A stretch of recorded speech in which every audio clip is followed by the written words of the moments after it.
जी दोस्तों, welcome again. मेरा नाम है बहरोज़ और आज की वीडियो में मैं एक्सप्लेन करूंगा कि अगर आपको गाड़ी लेनी है तो क्या वो आपको कैश पे लेनी चाहिए, क्या आपको फाइनेंसिंग पे लेनी चाहिए या आपको लीज़ पे लेनी चाहिए। ये वो 3 कॉमन ऑप्शंस हैं जो आपके पास अवेलेबल होते हैं, स्पेशली नॉर्थ अमेरिका में या कहीं और भी दुनिया में कहीं भी आपके पास ऑप्शन होते हैं कि या आप गाड़ी कैश पे लें, फाइनेंस पे लें, लीज़ पे लें। अच्छा, इसके बीच में जो असेसमेंट है करना between the 3 options is very difficult, क्योंकि जो मैथ है वो बहुत क्लियर नहीं होती। फाइनेंसिंग में मैथ जब आपको बताई जाती है from dealers point of view, एक बहुत कॉम्प्लिकेटेड और एक डिफरेंट किस्म की मैथ होती है। जब आपको लीज की मैथ बताई जाती है तो उसमें number of years you can lease the car is very different from the number of years you can finance the car, और उसमें आप कितने माइल्स चला सकते हैं, कितने। So the point is the math is so different between each one of them कि it is very difficult to compare. कि अगर आपको एक जगह जो है वो लेट्स से $700 देने पड़ रहे हैं और एक जगह आपको $600 देने पड़ रहे हैं, सो ऑन द पेपर आपको लगेगा कि मैं तो मंथली जो हूँ लीज में $600 दे रहा हूँ और मंथली मुझे फाइनेंस में $700 पड़ रहे हैं, इसका मतलब लीज बेहतर है। ज़रूरी नहीं है। हो सकता है on a long period of time आप जो है वो लीज में ज़्यादा पैसे दे रहे हो as against finance. So it is very important for you to understand कि इन तीनों ऑप्शंस में सबसे ज़्यादा cost efficient, cost effective option कौन सी है। तो इससे फ़र्क नहीं पड़ता कि अगर आप कोई एवरेज गाड़ी ले रहे हो या बहुत कोई महंगी गाड़ी ले रहे हो। इट इज़ इंपॉर्टेंट कि आप जो है जो भी चीज़ लें उसमें कम से कम पैसे खर्च करें और ज़्यादा से ज़्यादा वैल्यू लें। तो इस वीडियो में मैंने यही समझाया है कि ज़्यादा से ज़्यादा आपको वैल्यू किस में मिलेगी और कम से कम पैसे किस में खर्च होंगे, whether it is cash, whether it is financing, whether it is lease. अच्छा, इसमें करूँगा ये कि मैं पहले आपको बताऊँगा कि कैश, फाइनेंस और लीज में डिफरेंस क्या होता है इरिस्पेक्टिव ऑफ द नंबर्स।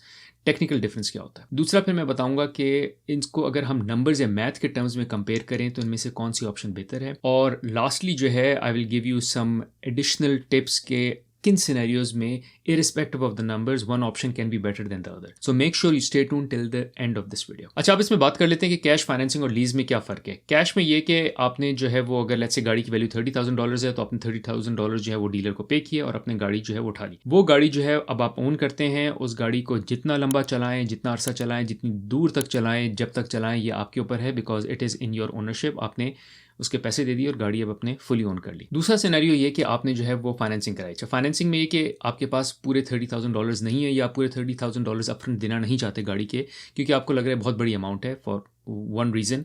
तो आप जो इंस्टेड ऑफ $30,000 आप एक डाउन पेमेंट कर देते हैं। आप बोलते हैं कि मैं $3,000 दूंगा, बट बाकी जो $27,000 हैं वो मेरे लोन बन जाएगा, मेरी फाइनेंसिंग हो जाएगी गाड़ी की। इट्स लाइक अ डेट और it's like having a loan on that car, जो कि आप जो है उस डीलर को ओ करते हैं और आप उसको टुकड़ों में देंगे इन प्रिंसिपल टर्म्स, उसमें टुकड़ों में देंगे, प्लस उस पर इंटरेस्ट भी चार्ज होगा।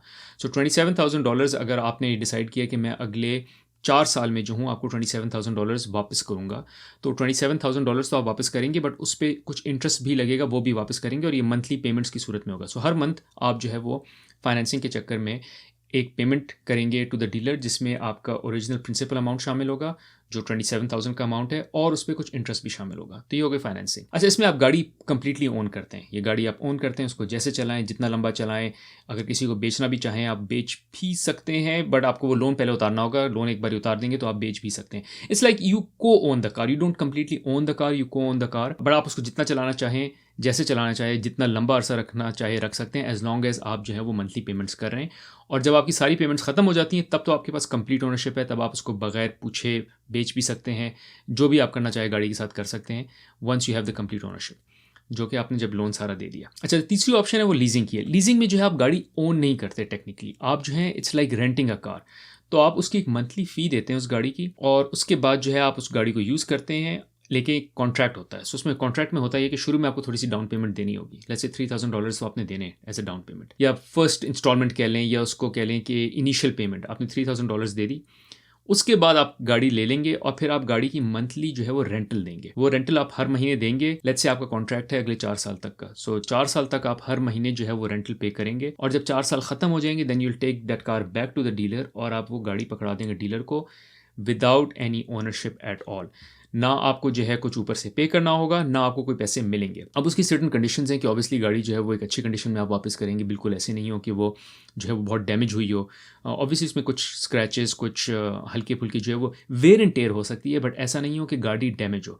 सो अगर आप एक अच्छी सूरत में गाड़ी जो है वो वापस जाके देंगे, जो कि डैमेज गाड़ी नहीं होगी, then you can just return the car. ना आप कुछ ओ करते हैं, ना आपको कोई पैसे मिलेंगे। हाँ, अगर आपने गाड़ी डैमेज वापस की है तो आपको कुछ ऊपर से पैसे देने भी पड़ेंगे। अच्छा, लीज में आपके पास एक ऑप्शन ये होती है कि जब आप 4 साल बाद अपनी गाड़ी वापस, या जो भी आपका टेन्योर है उसके बाद गाड़ी वापस करने जा रहे हैं, the dealer can give you an option of buying the car from them. और टेक्निकली स्पीकिंग वो जो गाड़ी की खरीद होती है वो थोड़ी सी मार्केट वैल्यू से कम ही होती है। तो आपको बेनिफिट होता है कि आप वो गाड़ी अगर उनसे ले लें डीलर से, तो आप मार्केट में जाके उसको बेच भी सकते हैं और उस पर कोई 1500 का शायद आपको डिफरेंस मिल भी जाए, depending on which kind of car it is. But उस पर शायद 1500 का डिफरेंस आपको ज़्यादा से ज़्यादा मिल भी जाए। Again it depends on the car, it depends on the season as well. For instance COVID के टाइम में जो है वो गाड़ियों की वैल्यू बहुत बढ़ गई थी, तो मार्जिन बहुत बढ़ गया था। अब जो है मार्जिन इतना एग्जिस्ट नहीं करता, सो मार्जिन श्रिंक होता जा रहा है, बिकॉज डीलर्स भी ये नहीं चाहते कि they are losing money, they don't want to lose money, right. They don't want to sell you a car which is let's say $5,000 cheaper, और आप जो है वो खरीदें उनसे और फिर मार्केट में जाके उसको बेच दें और 5,000 जो है वो पॉकेट कर लें। सो जो मार्जिन होगा बहुत कम होगा, वो इतना होगा कि डीलर ये कहे कि why do I make the effort of selling the car my self. अगर ये बंदा जो आया मुझे गाड़ी वापस करने, यही मुझसे गाड़ी ले ले और 500,000 बना ले, उसको इंसेंटिव मिल जाए, मेरी गाड़ी से जान भी छूट जाएगी, and he can go and sell the car and I can write the car off my books. तो लीज में आपके पास गाड़ी की ओनरशिप नहीं होती, it's just as if you are renting the car. But अगर आप गाड़ी रेंट कर रहे हैं तो आपको उसको ख्याल से भी चलाना है, आपको उसको डैमेज नहीं करना, and hence you need to make sure कि आप उसको नॉन डैमेज कार जो है वो वापस दें। सो कैश में you own the car, finance में यू काइंड ऑफ को own the car, and lease में you don't own the car at all. अच्छा, इसमें अब कंपैरिजन में आ जाते हैं। तो कंपैरिजन का सबसे अच्छा तरीका ये कि पहले हम दो ऑप्शंस को कंपेयर करें और उसमें चूज करें क्या बेहतर है, और फिर once we have decided then we move and compare the third option with the lead option. तो पहले कंपेयर करते हैं कैश और फाइनेंसिंग में। अच्छा, इसमें जब कैश वर्सेस फाइनेंस का कंपैरिजन आता है तो इसमें कंपैरिजन का तरीका ये है कि आप जो है वो कंपेयर करेंगे the cost that you have to incur for finance versus the opportunity cost that you can, which is the return that you can earn अगर आप वही पैसा मार्केट में इन्वेस्ट कर दें। सो अगर मैं कैश पे गाड़ी लूँ तो मुझे जो है $30,000 देने।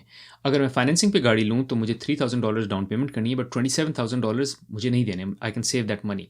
मुझे उस पर इंटरेस्ट देना है 6%, but I can save that money. I can invest that money in the stock market. What is the return that I can get on in the stock market? क्या वो रिटर्न जो है उस इंटरेस्ट रेट से ज़्यादा है? अगर ज़्यादा है तो देन यू आर जो getting a benefit, and hence you are better off not buying the car on cash rather buying the car on financing, because आप वो कम इंटरेस्ट पे करेंगे बट ज़्यादा रिटर्न कमाएंगे। अब इसमें बात कर लेते हैं कि रिटर्न आप कितना कमा सकते हैं। हिस्टोरिकली अगर हम S&P 500 की बात करें तो पिछले 60 सालों में S&P 500 has delivered a return of somewhere around 9 to 11% on average. So हम बीच का ले लेते हैं which is 10% return. So if you invest it in the stock market you can get a 10% return. So as against paying the cash, if you finance the car you'll pay 6% in interest rate, but you will earn on that money 10% return in the stock market, which you are better off, क्योंकि आप 10% कमा रहे हैं but वहाँ आप 6% cost दे रहे हैं, तो 4% का जो है वो आपको डेल्टा पड़ रहा है जो कि आप पॉकेट कर रहे हैं। However it is important to note कि ये 10% जो है वो रिस्क एडजस्टेड नहीं है, ये 10% जो है वो रिस्की नंबर है, बट वो 6% तो कॉस्ट आपको हर महीने लगेगी ही लगेगी। ये जो 10% रिटर्न है ये किसी महीने 10% हो सकता है, किसी साल जो है इवन 7% हो सकता है, 6% हो सकता है, और कभी नेगेटिव भी हो सकता है, और किसी साल 20-25% भी हो सकता है। So you never know, it is a risky number. So what I always recommend is based on your age, adjust this number, adjust your expectation of return that you will be earning from the stock market. तो अगर आप तो अपने 20s में हैं you can expect 10% return. अगर आप as कर रहे हैं तो आप कम रिटर्न एक्सपेक्ट कर रहे हैं, और उसकी वजह ये है कि जैसे जैसे आप एज कर रहे होते हैं it is important for you to rebalance your portfolio. आप जो है वो ज़्यादा रिस्की एसेट्स में इन्वेस्ट नहीं कर रहे होंगे, आप अपने पोर्टफोलियो को बैलेंस कर रहे होंगे, कुछ रिस्की होंगे कुछ नॉन रिस्की होंगे, और जैसे जैसे you will be aging you will be investing और moving more of your money into non risky assets. और जब आप नॉन रिस्की एसेट्स में अपना पैसा मूव करते हैं तो रिटर्न कम से कम होता रहता है। If you are younger, let's assume you have invested in all equities, all risky assets, you will get 10% return. If you are in your 30s, maybe you'll get 9% return. If you're in your 40s, maybe you'll get 8% returns, 50, 7% return, 60, 6% return, and so on and so forth. So ये मेरा जो है वो prescribed kind of formula है कि you should adjust the return rate down by 1 to 1.5% with every decade. Which means कि somewhere around in, let's take if you are in your 40s, you can expect a return of somewhere around 7% from the stock market adjusted for the risk, and here you are paying a cost of 6%. So अगर आप 6% cost देंगे और आपको 7% return मिलेगा तो आपको अभी भी 1% का बेनिफिट हो रहा है.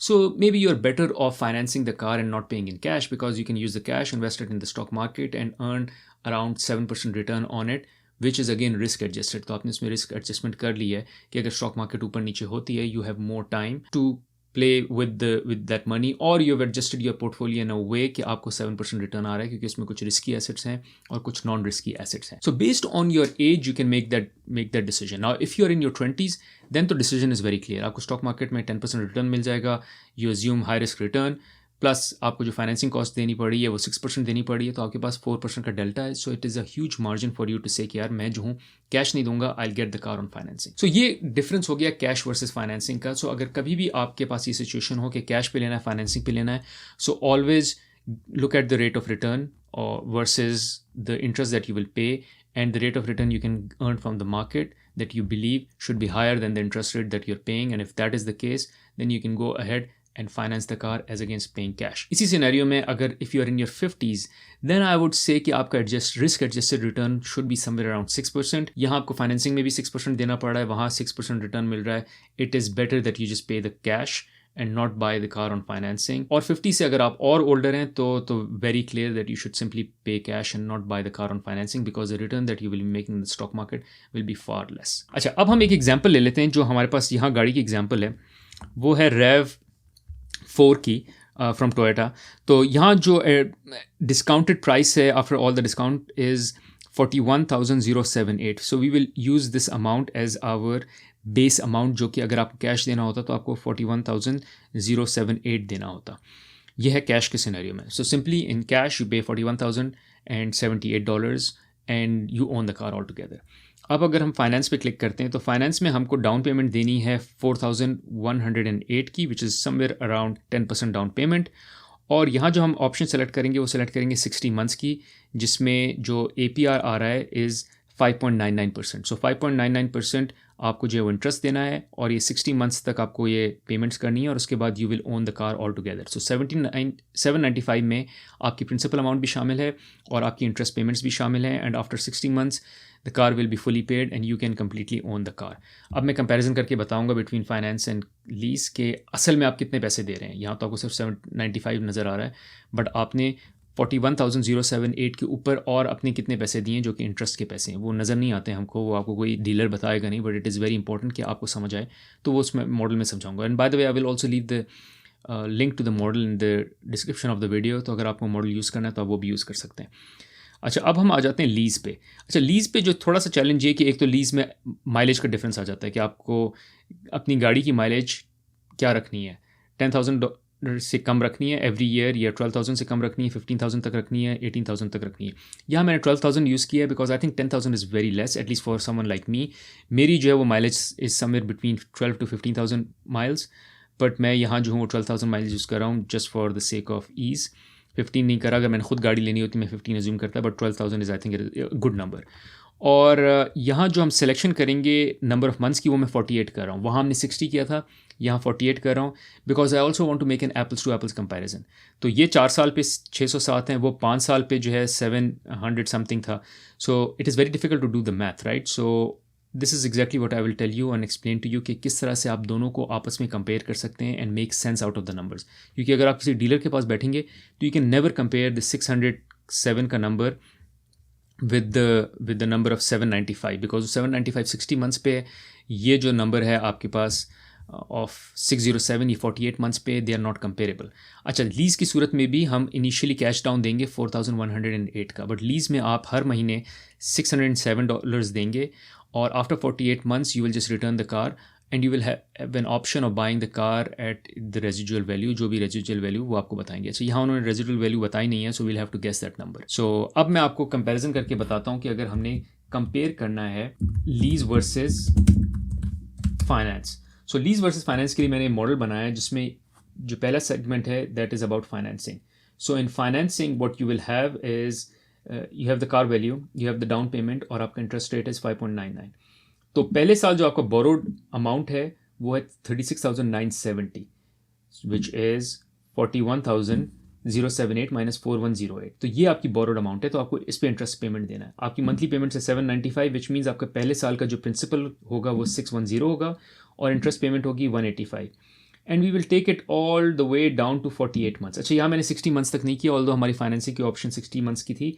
48 इसलिए किया because I want to compare the cost of interest for 48 months with the cost of leasing for 48 months. अच्छा, तो यहाँ जो है वो मैंने मंथ 1 से लेके मंथ 48 तक की सारी मैथ कैलकुलेशन कर ली है।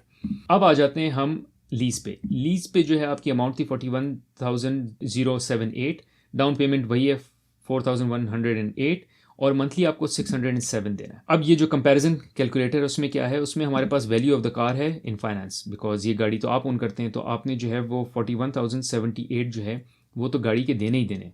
उसके ऑन टॉप आपको 5,142 का इंटरेस्ट भी पे करना है over the period of 48 months. Over the period of 48 months आप 5,142 का इंटरेस्ट पे करेंगे। 41,078 की गाड़ी की वैल्यू है, so total value would be that you would have incurred is 46,220। अच्छा, मैंने गाड़ी की डेप्रिसिएशन भी अज्यूम की है, because let's assume after 4 years you want to sell the car. Rule of thumb है वो ये कि 20% of the value is lost in depreciation for the first year. उसके बाद हर साल जो है 15% जो है वो गाड़ी अपनी वैल्यू लूज करती है। So by the end of 4th year you can sell the car for 20,182। तो हमने ये अज्यूम कर लिया कि यहाँ हमारी सेलिंग प्राइस हो गई 20,182 और नेट कैश जो आपको पड़ेगा इनकर किया है आपने वो है $26,039। सो 46,220 आपने इनकर किया है, 20,182 आपका गेन है after selling the car. So net जो है वो आपका जो कॉस्ट ऑफ फाइनेंसिंग है is 26,039, which is 26,039 is the cost of financing the car for 4 years. अब cost of leasing the car for 4 years क्या है? लीज में सिंपली आप 607 को मल्टीप्लाई कर देंगे 12 से, मल्टीप्लाई कर देंगे 4 से, and you will also include here the cost of down payment which is 4,108। ये सब जब हम ऐड कर लेते हैं तो टोटल वैल्यू बन जाती है 33,244। तो 33,244 तो आप इनकर करेंगे ही करेंगे। उसके बाद जो है आप इस गाड़ी को बेच भी सकते हैं, बिकॉज आप अगर बेचने जाएंगे तो हमने पहले डिटर्मिन कर लिया कि इसकी मार्केट में वैल्यू मिलेगी 20,182। उसका मतलब यह है कि अगर आपकी रेजिजुअल वैल्यू जो है 16,431 है तो इतने पे आपको गाड़ी बाय बैक करनी है। और ये मैंने अज्यूम किया कि गाड़ी की वैल्यू 40% हो गई है। सो आपको डीलर जो है 40% पे गाड़ी वापस दे रहा है। सो ओरिजिनल प्राइस थी 41,078, उसका 40% इज़ 16,431। तो उसने कहा यार आप 16,431 पे आप मुझसे गाड़ी ले लें। आपने 16,431 दिए और 20,182 की गाड़ी मार्केट में बेच दी, which is a delta of 3,750। तो आपने 3,750 का गेन किया है। ये 3,750 का गेन जब मैं ऐड करता हूँ इस 33,244 में, तो मेरा जो नेट कॉस्ट आती है लीजिंग की वो आती है 29,494, which is far more than the cost of financing which is 26,039, which means I'm better off financing the car versus leasing the car. Again, ये comparison आपको नंबर्स देख के जिस तरह डीलर समझाता है बिल्कुल समझ नहीं आएगा। You have to run the math, you have to run this model. वो फिर एक सवाल ये आता है कि वो क्या बायबैक वैल्यू है जिस पे lease would make sense versus finance. वो वैल्यू है 33% of the car. If the dealer is ready to give you the car at 33% of its original value after 4 years, which is for 13,611, then lease would be as good as financing the car. और अगर उससे भी आपको कम देता है then lease would be a better option. I don't think after 4 years the dealer would be ready to bring the price or value of the car down to 40% of its original value, to rather 33% of its original value and even less. At best आपको 40% मिल जाएगा, इससे कम मेरा नहीं ख्याल मिलेगा। So based on the scenario or the example I have here, you are better off with financing the car if you are comparing finance versus lease. और अगर हम इसको कैश से कंपेयर करें, then since as stocked in the market you can earn a return of 10%, even इसको अगर आप थोड़ा सा रिस्क एडजस्ट कर भी लें तब भी versus 6% it is a big number, and hence you are better off going with financing as against paying cash for the car. So between cash, financing and lease, I would pick financing given the age I'm in, which is in my 40s. I believe I can earn at least 7% return from the market versus 6% that I have to pay for financing, and hence I would simply go and finance the car. अच्छा, जिस तरह मैंने शुरू में promise किया था कि इसके कुछ नॉन मॉनेटरी जो है वो प्रोज एंड कॉन्स भी हैं, तो अब लीजिंग के non monetary pros and cons देख लेते हैं। एक तो ये कि अगर आप लग्जरी गाड़ी खरीदने जा रहे हैं then you are better off going with leasing, because वो बहुत ज़्यादा डिप्रिशिएट करती है। तो depreciation on luxury cars are very high, and hence any car which has high depreciation you are better off going with leasing. दूसरा ये कि अगर आपको डर है कि आप बहुत अच्छे से गाड़ी मेंटेन नहीं कर पाएंगे, उसकी रेगुलर ऑयलिंग, रेगुलर जो है उसकी फ़िल्टर चेंज, ये सारी मेंटेनेंस नहीं कर पाएंगे बिकॉज आप गाड़ियों का अच्छा ख्याल नहीं रख पाते, then also you are better off going with lease, because finance में गाड़ी आप ओन करते हैं और आपको उसका ख्याल ज़्यादा से ज़्यादा रखना पड़ेगा। लीज में you can still be a bit lazy about taking care of the car and the engine all together. तीसरा ये कि अगर आपको शॉर्ट टर्म यूज़ के लिए चाहिए, आपको जो है वो बहुत लंबा अरसा गाड़ी रखनी नहीं है और आपको शॉर्ट टर्म यूज़ के लिए चाहिए, then you are better way off going with lease, because ये जो मैंने आपको मैथ बताई है, ये math becomes even sweeter when it is on 5 years, on 6 years, on 7 years, because there comes a time जब आप गाड़ी को ओन करना शुरू कर देते हैं और फिर आपको और मंथली पेमेंट्स नहीं देनी, बट लीज में तो आपको मंथली पेमेंट्स देते रहना है. सो अगर तो आपको गाड़ी 2 साल या 2 साल से कम रखनी है, then you are better off going with lease. Even 3 साल का भी मैं स्ट्रेच लगा लूँगा कि 2 से 3 साल के लिए गाड़ी रखनी है, तो then you are better off going with lease. अगर 3 साल से ज़्यादा आप गाड़ी रखना चाहते हैं या रख सकते हैं, विच is a better option, because you should keep the car for longer period of time, ताकि आपको जो है हर 2 से 3 साल बाद गाड़ी चेंज ना करनी पड़े, और जब आप चेंज करते हैं तो बहुत बड़ा बिल आता है, पिछली गाड़ी को बेचना एंड ऑल डिप्रिसिएशन, सारे लॉसेज होते हैं. So it is better to keep the car for the long term. But let's say you are in the country for only 2 to 3 years and you think that you will be changing places, you'll be changing cities or countries altogether, और वो आप गाड़ी अपने साथ ले जाना नहीं चाहते, then you're better off leasing the car versus financing the car. और last but not least, अगर आपको माइलेज का चैलेंज है, अगर आप बहुत ज़्यादा गाड़ी का यूजेज है, बहुत ज़्यादा उसको चलाना चाहते हैं, then you're better off going with financing और कैश, बिकॉज लीज पे आप जो है विद रिगार्ड्स टू माइलेज जो है वो लिमिटेड होते हैं. फाइनेंसिंग के जो है बेनिफिट्स इसके ऑपोजिट हैं, विच इज़ अगर तो आप लंबे अरसे के लिए गाड़ी रखेंगे तो फाइनेंसिंग मैथ वाइज हमेशा विल कम आउट बेटर. दूसरा ये कि आप जो है उसको जितना दूर तक चलाना चाहें, कोई आपकी माइलेज की रिस्ट्रिक्शंस नहीं है. और कैश का फ़ायदा ये है कि आपको जो है उस पर कोई पेमेंट्स नहीं करनी, you own the car, you don't have to make any payments every month, आपके पे चेक से कोई पैसा कट नहीं रहा, and you completely own the car. You can decide जितना भी आपने उसको ड्राइव करना है, जितने लंबे अरसे तक रखना है, और जितना लंबा अरसा रखेंगे उतना आपको उसका बेनिफिट होगा. सो एसेंशियली आपको ये देखना है कि आप कितनी लग्जरी गाड़ी ले रहे हैं, कितने अरसे तक उसको रखेंगे, और उसकी मैथ क्या है, for which I have created this model. Hopefully after watching this video you will have a good understanding कि क्या आपको अपनी गाड़ी का डिसीजन जो लेना है खरीदने का, वो कैश पे लेना चाहिए, फाइनेंस पे लेना चाहिए या लीज पे लेना चाहिए. Thank you.